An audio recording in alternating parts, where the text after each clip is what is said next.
Révélé au public grâce aux réseaux sociaux, Léon Dogou fait partie de la nouvelle génération de comédiens humoristes qui révolutionnent cette discipline tout en apportant une touche d'originalité.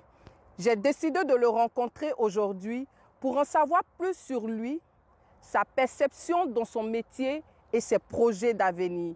Installez-vous confortablement, ça sera tout de suite après le générique.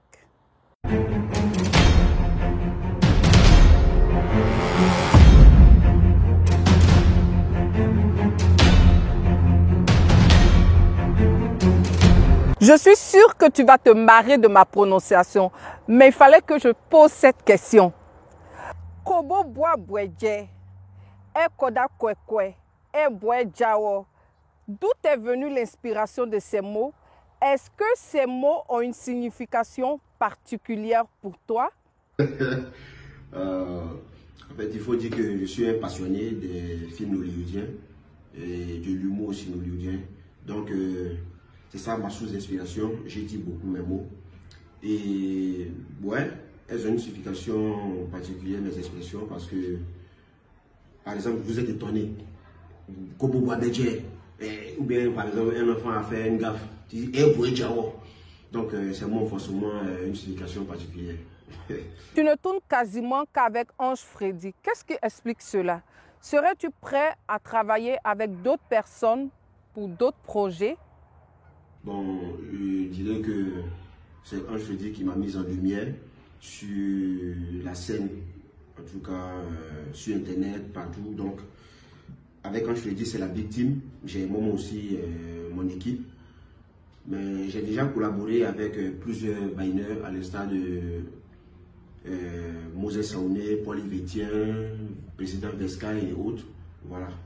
Mais disons que je suis prêt aussi à collaborer avec tout le monde. Sauf que Ange Freddy, voilà, c'est la base, quoi. Voilà.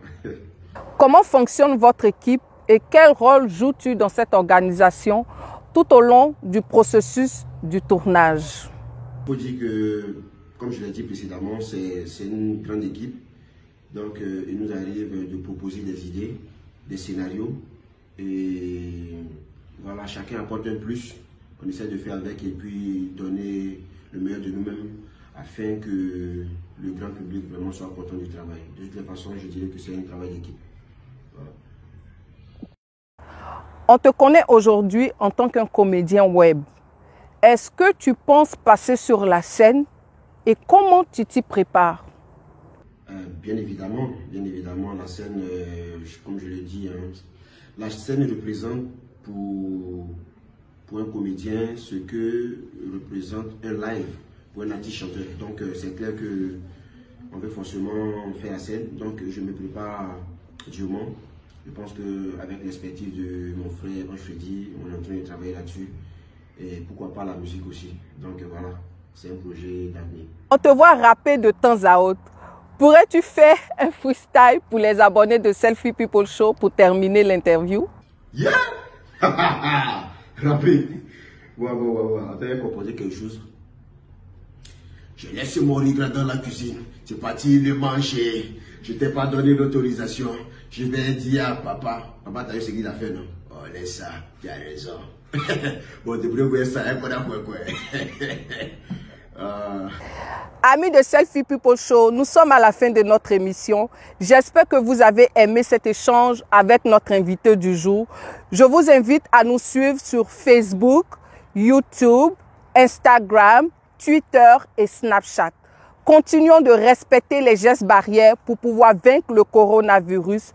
Je vous laisse sur cette dernière pensée qui a été révélée sur les réseaux sociaux lors du décès de Didier Arafat, le Daïchi.